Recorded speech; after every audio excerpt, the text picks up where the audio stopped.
എല്ലാ പ്രേക്ഷകർക്കും നമസ്കാരം. പ്രതിഭയുടെ രത്നശോഭയുമായിട്ട് നിരവധി കലാകാരന്മാരാണ് വൺസ് അപ്പോൺ എ ടൈമിന്റെ ഈ വേദിയിൽ എത്തുന്നത്.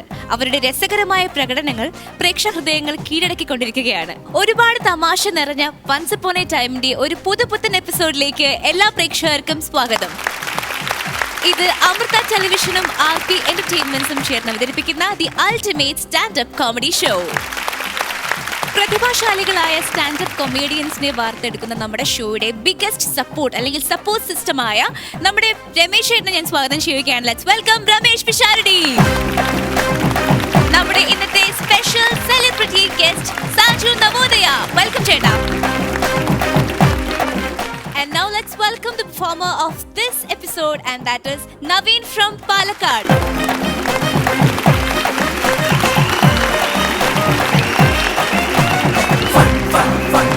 Once upon a time.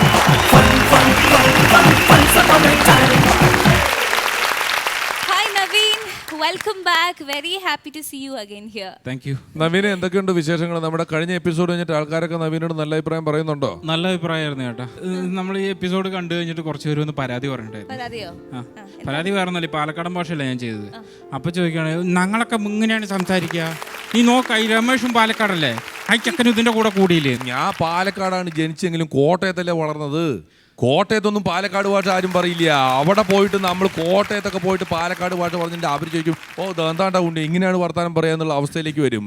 കോട്ടയത്ത് ഓ എന്ന് പറഞ്ഞാൽ പുച്ഛമാണ്, ഓ പാലക്കാടൊക്കെ ഓ എന്ന് പറഞ്ഞാൽ സന്തോഷമാണ്. ചായ കുടിച്ചോ, ഓ ഓ ചോറുണ്ടോ, ഓ എല്ലാം ഓ ആണ്. അതാണ് ഈ കുട്ടി ഇഷ്ടപ്പെട്ടോ?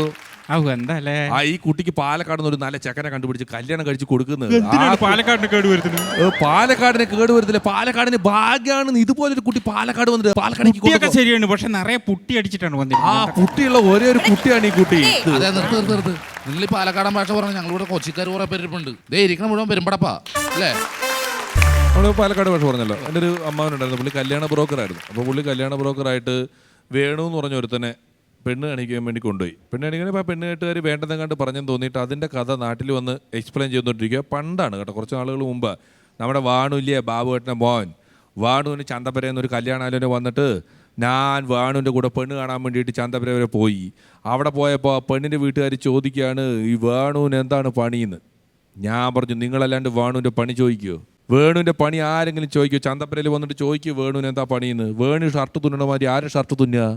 ഈ ഷർട്ടൊക്കെ വാണു തുന്നിയതാണ് എന്ന് പറയുമ്പോൾ ബട്ടൺസൊക്കെ കോണാന്നിരിച്ച് കോളറൊക്കെ ഇങ്ങനെ ഇരിക്കുന്ന ഒരു ഷർട്ടായിട്ടായിരുന്നു.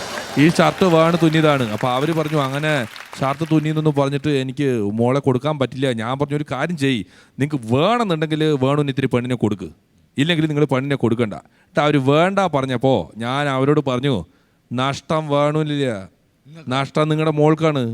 ഞാൻ അത്ര നേരം പറയാണ്ട് വെച്ചൊരു കാര്യം ഞാൻ വേണുവിനെ പറ്റി അവരോട് പറഞ്ഞപ്പോൾ അവർ അയ്യടാന്നായി. ഞാൻ പറഞ്ഞു വേണുവിന് ഡ്രൈവിംഗ് ലൈസൻസ് ഉണ്ട്. ഈ ലൈസൻസ് കിട്ടിക്കഴിഞ്ഞാൽ നമ്മുടെ ഒരു വലിയ പ്രശ്നം വണ്ടി ഇല്ലാത്തതായിരുന്നു. നമ്മളൊരു ആവശ്യമില്ല 18 വയസ്സ് കഴിഞ്ഞപ്പോൾ തന്നെ ലോറി വരെ ഓടിക്കാനുള്ള ലൈസൻസ് എടുക്കുമല്ലോ ഒരു വണ്ടി ഇല്ലാത്ത സമയത്ത്. എൻ്റെ ഒരു കൂട്ടുകാരൻ ലൈസൻസ് കിട്ടി കഴിഞ്ഞിട്ട് എന്ത് ചെയ്യണമെന്ന് പറയുമ്പോൾ എൻ്റെ സുഹൃത്തായിട്ടുള്ള ഒരു വക്കീലുണ്ട് വൈക്കത്ത് കോടതിയിൽ, വലിയ വക്കീലൊരു അന്ന് ഓട്ടോമാറ്റിക് കാർ മേടിച്ചു, നല്ല പ്രീമിയം കാർ ഒരെണ്ണം മേടിച്ചു. എന്നിട്ട് എന്നോട് പറഞ്ഞു ഓടിക്കാൻ പറ്റിയ ആരെങ്കിലും കിട്ടിയാൽ പറഞ്ഞ കേട്ടോ, ഞാനൊരു ഡ്രൈവറെ നോക്കുന്നുണ്ടെന്ന് പറഞ്ഞപ്പം ഫ്രഷായിട്ട് ലൈസൻസ് കിട്ടിയ എൻ്റെ ഒരു കൂട്ടുകാരുണ്ട്. ഞാൻ പറഞ്ഞു നീ ഒന്ന് പുള്ളിനെ കാണ്. പുള്ളി ഇങ്ങനെ ചോദിച്ചു എന്ന് പറഞ്ഞു. ഇവൻ അവിടെ ചെന്നു. അപ്പോൾ വക്കീൽ ചോദിച്ചു ഓട്ടോമാറ്റിക് വണ്ടിയാണ് ഓടിക്കാനൊക്കെ.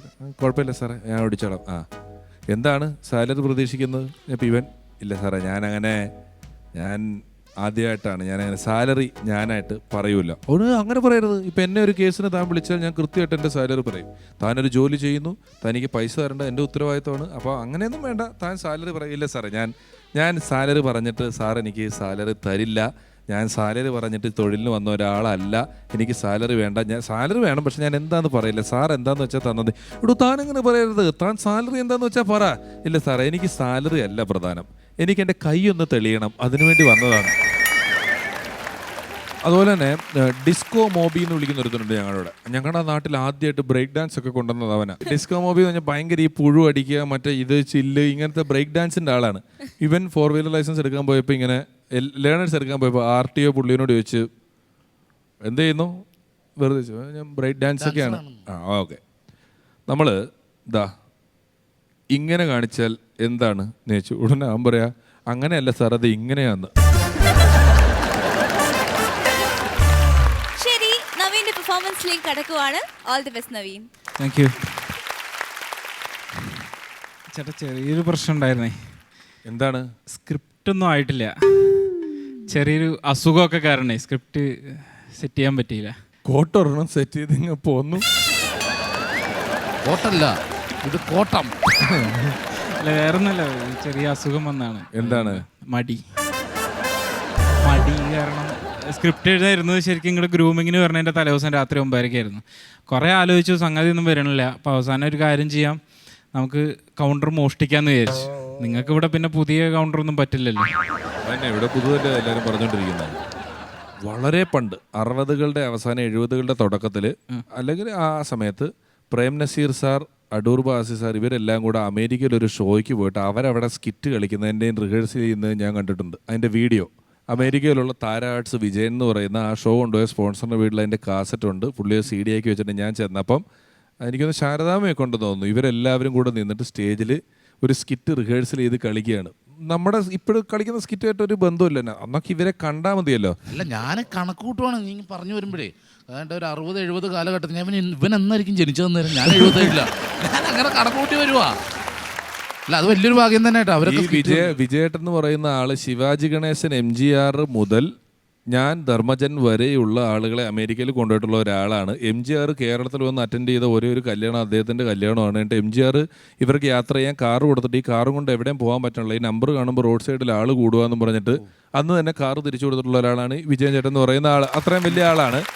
ഇന്ത്യക്ക് പുറത്ത് ആദ്യമായിട്ട് മലയാള സിനിമ പ്രദർശിപ്പിച്ച ആളാണ് ഈ വിജയൻ എന്ന് പറയുന്ന ഞാൻ പറയുന്ന ആൾ. അങ്ങനെ ഒരുപാട് കാര്യങ്ങൾ. അന്ന് ഇവിടെ വന്ന് ഫിലിം ബോക്സ് ചുമന്ന് അവിടെ കൊണ്ടുപോയിട്ട് ആദ്യമായിട്ട് അമേരിക്കയിൽ മലയാളം സിനിമ പ്രദർശിപ്പിച്ച ദിവസം ഇത് കാണാൻ വേണ്ടി നേഴ്സുമാരെല്ലാം കൂടി ലീവ് എടുത്തിട്ട് പിറ്റേ ദിവസം പത്രത്തിൽ വന്നു 1600ഓളം മലയാളി നേഴ്സുകൾ ഒറ്റയടിക്ക് ലീവ് എടുത്തു. എന്താ കാര്യം എന്നുള്ളത് അറിയില്ല എന്ന് പറഞ്ഞിട്ട് സിനിമ കാണാൻ വേണ്ടി പോയതാണ്.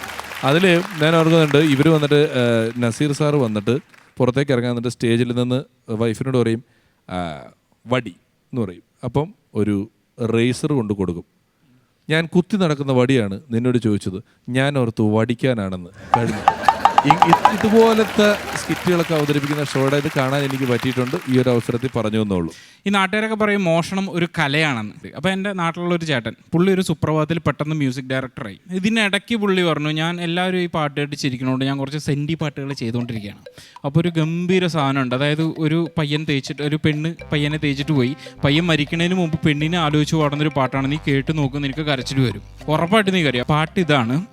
പുഞ്ചിരിയോ നിൻ കവിളിൽ വഞ്ചനയോ പൊന്മകളെ. അതന്നെയാണ്. സ്വാമിയേ അയ്യപ്പോ അയ്യപ്പോ സ്വാമിയേ. ഞാൻ ചോദിച്ചു, ചേട്ടാ ഇത്രയും ഫേമസ് ആയിട്ടുള്ള ഒരു പാട്ട് മോഷ്ടിച്ച് കഴിഞ്ഞാൽ ചേട്ടന് എന്ത് കാര്യമാണിത്? ചേട്ടൻ പറഞ്ഞു, ഇത് ഒരിക്കലും മോഷണം എന്ന് പറയാൻ പാടില്ല, അത് തെറ്റാണ്. പിന്നെന്താണ്, ഇതാണ് ഇൻസ്പിറേഷൻ. അന്ന് എനിക്കൊരു കാര്യം മനസ്സിലായി, കലാരംഗത്തെ മോഷണത്തിനുള്ള ഫ്രീക്ക് പേരാണ് ഇൻസ്പിറേഷൻ. ഈ കള്ളന്മാരുടെ കാര്യത്തിൽ കുറച്ച് മനസാക്ഷിയുള്ള കള്ളന്മാരുണ്ടാവും. ഞങ്ങളുടെ നാട്ടിൽ മോഷണം സ്ഥിരം ഒരു പതിവായി. അപ്പോൾ സ്റ്റേഷനിൽ ഒരുപാട് പരാതികൾ പോയി. SI പുതിയ ആളാണ്. അപ്പോൾ SI വെല്ലുവിളിച്ചു, ഞാൻ ഇന്ന് ഈ കള്ളനെ പിടിച്ചിരിക്കും എന്ന് പറഞ്ഞാൽ SI ഒറ്റയ്ക്ക് പെട്രോളിങ്ങിന് ഇറങ്ങി. രാത്രി പെട്രോളിങ്ങിന് ഇറങ്ങി കറക്റ്റായിട്ട് കള്ളനെ കണ്ടു. കള്ളൻ്റെ പുറകെ ഓടി, കള്ളന് നാട്ടിലത്തെ വഴികൾ ഫുള്ളായിട്ട് അറിയാമല്ലോ. അപ്പോൾ കള്ളനോടി. SIക്ക് ഇത് തീരെ പരിചയമില്ല. ഒരു വലിയ കുഴി ഉണ്ടായിരുന്നു, കള്ളനത് ചാടിപ്പോയി. SI കറക്റ്റായിട്ട് കുഴിയിൽ വീണു. ഒറ്റയ്ക്കാണെന്ന് ആലോചിക്കണം, ഒരാളും രക്ഷിക്കാനില്ല. പക്ഷെ കള്ളൻ മനസാക്ഷിയുള്ളവനാണ്. തിരിച്ചു വന്നു. SIയെ പിടിച്ച് വലിച്ച് പതുക്കെ കയറ്റി ആശ്വസിപ്പിച്ചു. കുഴപ്പമുണ്ടോ സാർ? ഒരു കുഴപ്പമില്ല. കള്ളനോടി. അപ്പോൾ ഈ മനസാക്ഷിയുടെ കേസ് വേറൊരു സംഭവം കൂടി ഉണ്ട്. എൻ്റെ ഒരു സുഹൃത്തിന് പറ്റിയതാണ്. അവൻ്റെ പേഴ്സ് പോക്കറ്റ് അടിച്ചു പോയി. പേഴ്സിൽ കുറച്ച് പൈസ ഉണ്ട്, അതുപോലെ തന്നെ ആധാർ കാർഡ്, പാൻ കാർഡ്, അങ്ങനെയുള്ള കുറച്ച് സാധനങ്ങളൊക്കെ ഉണ്ട്, രേഖകൾ കുറേ ഉണ്ട്. ഇവൻ കേസ് കൊടുത്തു, സാധനം കിട്ടാനില്ല. ഒരാഴ്ച കഴിഞ്ഞപ്പോൾ ഇവനൊരു കൊറിയർ വന്നു. കൊറിയറിൽ ഇവൻ്റെ പേഴ്സ് ഉണ്ട്, ഒരു കുറിപ്പുണ്ട്. സുഹൃത്തെ, എനിക്ക് ആവശ്യമുള്ള പണം ഞാൻ എടുത്തു, നിങ്ങൾക്ക് ആവശ്യമുള്ള രേഖകൾ ഞാൻ തിരിച്ചു തരുന്നു. വിശ്വാസപൂർവ്വം കള്ളൻ. ഒപ്പ്. പക്ഷെ അന്ന് തന്നെ കള്ളനെ പിടിച്ചു. അങ്ങനെ കള്ളന് ഈ നന്മ മാത്രം ഉണ്ടായ പോരാ, കുറച്ച് ബുദ്ധിയും ബോധം വേണം. ഫ്രം അഡ്രസ്സ് എഴുതിയിട്ടാണ് ഇവൻ കൊറിയർ അയച്ചത്. അപ്പോൾ എൻ്റെ വീട്ടിൻ്റെ പരിസരത്ത് ഈ മോഷണം കൂടിയപ്പോൾ ഞാനൊരു നാടൻ പട്ടീനെ വാങ്ങി വളർത്തി. അപ്പോൾ ഇവനൊരു പേരിടണം. സാധാരണ സിനിമകളിലൊക്കെ നോക്കുകയാണെങ്കിൽ ഈ ക്യാരക്ടറിനനുസരിച്ച് പേര് വരുമല്ലോ. അപ്പോൾ പോലീസാണെങ്കിൽ കോൺസ്റ്റബിൾ കുട്ടൻപിള്ള, വേലക്കാരി ആണെങ്കിൽ വേലക്കാരി ജാനു, തെങ്ങേറ്റക്കാരനാണെങ്കിൽ തെങ്ങേറ്റക്കാരൻ ചന്ദ്രൻ. അതുപോലെ പട്ടിക്ക് പേരിടുമ്പോഴും സ്ഥിരമുണ്ട് Jimmy, Julie, Tommy, Tiger, Kaiser. ഇങ്ങനെ സ്ഥിരം പേരുകളായിരിക്കും. പക്ഷേ എനിക്ക് അതിനോട് താല്പര്യമില്ല. നമ്മൾ വെറൈറ്റി ആണല്ലോ ആഗ്രഹിക്കണേ. അപ്പോൾ എന്തെങ്കിലും പുതിയൊരു പേരിടണം എന്ന് പറഞ്ഞിട്ട് ഞാൻ ആലോചിച്ച് നല്ല മലയാളിത്തമുള്ളൊരു പേരിട്ടു, നിപുണൻ. ഞെട്ടിയില്ല, പട്ടി വരെ ഞെട്ടിയത് കേട്ടത്. നമ്മുടെ ഈ നിപുണൻ ഈ ആൾക്കാരെ, പരിചയമില്ലാത്ത ആൾക്കാരെ കണ്ടാൽ നന്നായിട്ട് കുരയ്ക്കും. അപ്പോൾ എനിക്ക് തോന്നി ഇവന് ട്രെയിനിങ് കൂടി കൊടുത്തു കഴിഞ്ഞാൽ കുറച്ചുകൂടി സംഭവമാവുമല്ലോ. അങ്ങനെ ഞാൻ യൂട്യൂബൊക്കെ നോക്കിയിട്ട് കുറച്ച് ട്രെയിനിങ് ഒക്കെ കൊടുത്തു. 2 കമാൻഡ് പഠിപ്പിച്ചു, ഒന്ന് സിറ്റും ഒന്ന് ഷെയ്ക്ക് ഹാൻഡും. അപ്പോൾ കറക്റ്റ് പേര് പോലെ തന്നെ അവൻ ഇതിലൊരു നിപുണനായി. അപ്പോൾ എനിക്കും ഭയങ്കര സന്തോഷമായി. എന്നിലെ ട്രെയിനർ നല്ല സംഭവമാണല്ലോ. അപ്പോൾ ഇത് നാട്ടുകാരെ കാണിക്കാൻ വേണ്ടിയിട്ട് ഞാൻ എന്ത് ചോദിച്ചു കഴിഞ്ഞാൽ അതുവഴി പോകുന്ന ആൾക്കാരെയൊക്കെ വിളിച്ചിട്ട് നിപുണനെ കൊണ്ട് ഓരോ ഷെയ്ക്ക് ഹാൻഡ് കൊടുപ്പിക്കും. അപ്പോൾ ആരെങ്കിലും വരുമ്പോൾ ഞാൻ വിളിക്കുന്നു, നിപുണൻ വരുന്നു, ഷെയ്ക്ക് ഹാൻഡ് കൊടുക്കുന്നു, അവരെന്നെ പ്രോത്സാഹിപ്പിക്കുന്നു. എനിക്ക് സന്തോഷം, നിപുണന് സന്തോഷം. അങ്ങനെ ഞാൻ വിളിച്ച് വന്നിരുന്ന നിപുണൻ വിളിക്കാതെ തന്നെ വന്ന് ഷെയ്ക്ക് ഹാൻഡ് കൊടുത്തു. അവസാനം എന്തായെന്ന് വെച്ച് കഴിഞ്ഞാൽ നിപുണൻ ഈ പരിചയമില്ലാത്ത ആൾക്കാരെ കണ്ടാലുള്ള കുര നിർത്തി പകരം ഷെയ്ക്ക് ഹാൻഡ് കൊടുത്തു. നിങ്ങൾ ആലോചിച്ച് നോക്കണം, വീട്ടിൽ കള്ളം കാക്കാൻ വരുമ്പോൾ നിപുണൻ വരൂ, താങ്കൾ ഉദ്യമത്തിന് എല്ലാവിധ ആശംസകളും പറഞ്ഞ് ഷെയ്ക്ക് ഹാൻഡ് കൊടുത്ത് ഉള്ളിൽ കയറ്റിയിരുത്തേണ്ട. രാജ് കലേഷ് എന്ന് പറയുന്ന ഒരു മജീഷ്യൻ ഉണ്ട്, ആങ്കർ കൂടെയാണ്. രാജ് കലേഷിന് വീട്ടിലെ പട്ടി ഇതുപോലെയാ. ആരെങ്കിലും വരുമ്പം പുള്ളിക്ക് ഭയങ്കര സന്തോഷം. എല്ലാവരും കാലിലൊക്കെ ഇവര് പോകുമ്പോ വിരുന്നുകാർ വരുമ്പോൾ എന്തെങ്കിലും സ്പെഷ്യൽ ഉണ്ടാവുമല്ലോ വീട്ടിൽ, അതാണ് ആ കാണിക്കുന്നത് മുഴുവനും. അപ്പോൾ എല്ലാവരുടെ അനുഭവമാണല്ലോ. അപ്പോൾ എന്തായാലും ഈ പ്രശ്നം വെച്ച് ഞാൻ നിപുണനെ സ്ഥിരമായിട്ട് കൂട്ടിലടച്ചു. അപ്പോൾ ഇത്രയൊക്കെ കാര്യങ്ങൾ ഞാൻ പറഞ്ഞത് സത്യം പറഞ്ഞാൽ എല്ലാം എൻ്റെ അനുഭവമൊന്നുമല്ല, എൻ്റെ കൂട്ടുകാരൊക്കെ പറഞ്ഞു കേട്ട കാര്യങ്ങളൊക്കെ എടുത്തിട്ട് ഞാൻ തട്ടിക്കൂട്ടി ഒപ്പിച്ചൊരു സംഭവമാണ്. അപ്പോൾ നിങ്ങൾക്ക് തോന്നാം ഇതും ഒരു മോഷണമല്ലേ എന്ന്. ഒരിക്കലുമല്ല. കാരണം കലാരംഗത്തെ മോഷണത്തിനുള്ള ഫ്രീക്ക് പേരാണ് ഇൻസ്പിറേഷൻ. Thank you. വീടിന്റെ വാതികലേ ഞങ്ങളുടെ അടുത്തൊരു മൃഗസ്നേഹിയുണ്ട്. പുള്ളി രാവിലെ പത്രം വായിച്ച് വീടിന്റെ വാതിക്ക് ഇങ്ങനെ ഇരിക്കുമ്പോൾ ഗേറ്റിന്റെ അടുത്തൊരു പട്ടി അത്യാവശ്യം കൊള്ളാം, നല്ലൊരു പട്ടി ഗേറ്റിംഗ് വന്ന് ഇങ്ങനെ നോക്കി പുള്ളിനെ. ഇച്ചിരി ദൂരമുണ്ട് വീടും കയറ്റിയിട്ട്. ഉടനെ പുള്ളി പട്ടി വരണോ വേണ്ടെന്ന് കുറച്ചു നേരം സംശയിച്ച് അവിടെ തന്നെ നിൽക്കണം. പുള്ളി കാണിച്ചപ്പോ പട്ടി പതുക്കെ കയറി വന്ന് പുള്ളിയുടെ അടുത്തെത്തിയപ്പോൾ 3 പോലീസുകാർ പുറകെ. സഹകരണ ബാങ്ക് മോഷ്ടിച്ചവനെ അന്വേഷിച്ച പോലീസ് പട്ടിയാ. അതിനെ വിളിച്ചു വരുത്തി വീട്ടിൽ കയറിയിട്ട് പുള്ളി ഞാൻ കട്ടിട്ടില്ല, സത്യമായിട്ടും കട്ടിട്ടില്ല, പട്ടിക്ക് വല്ലതും പറയാനറിയാവോ, പട്ടി അതിച്ചാ. അതുപോലെ വേറൊരു കൂട്ടുകാരൻ്റെ പട്ടി ഭയങ്കര ബേസ് കുരക്കാരനാ. ഓ ഓ ഇങ്ങനെ കുരയ്ക്കുന്ന പട്ടിയാ. ഈ പട്ടി ഒരു ദിവസം ഇങ്ങനെയായി ശബ്ദം പോയി പട്ടിയുടെ. അപ്പോൾ ഇവർ പോയിട്ട് ഈ വെറ്റിനറി ഡോക്ടറെ കാണിച്ച് ഇതിൻ്റെ ENT ഡോക്ടറെ കാണിക്കുന്നു. എന്ത് കാണിച്ചിട്ടും പട്ടിക്ക് ഇത്ര ഒച്ച വരുന്നുണ്ട്. ഇതെന്താന്ന് ഒരു പിടുത്തവും കിട്ടുന്നില്ല. സംഗതി എന്താണെന്ന് വെച്ച് കഴിഞ്ഞാൽ മനുഷ്യനുൾപ്പെടെ നമ്മുടെ വാ തൊട്ട് കുടലുൾപ്പെടെ ഒരൊറ്റ സിസ്റ്റമാണ്.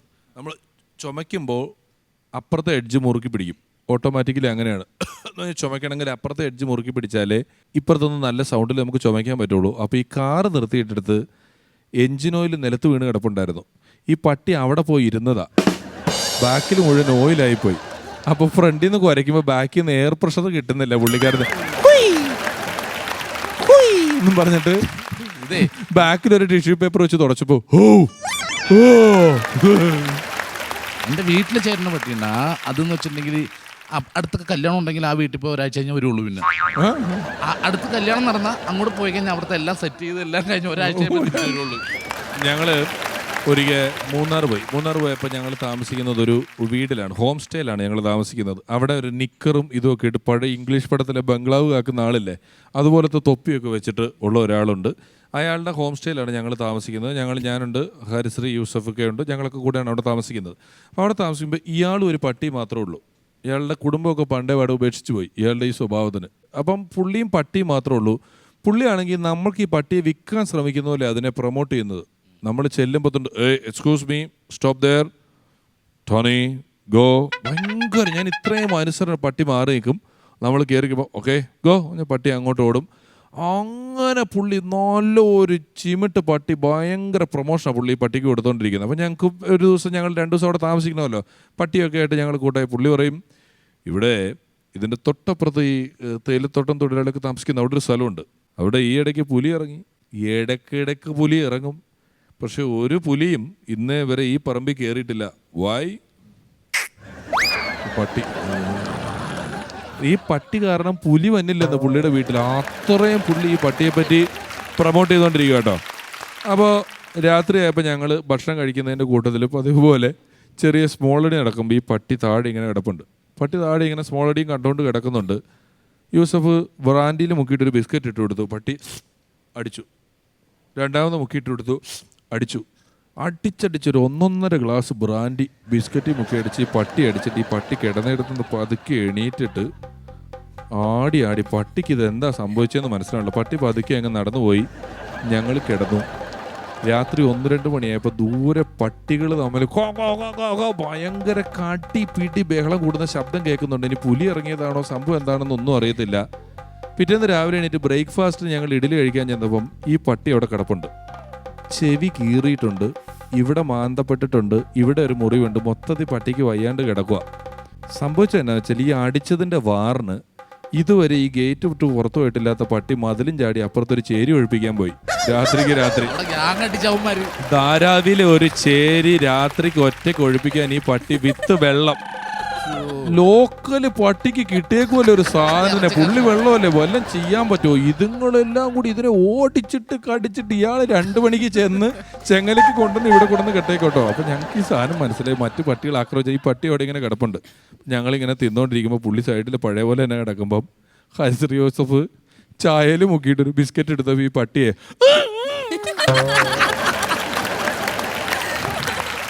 വേണ്ടെന്ന് ഇനി ആ സാധനം തരരുത്.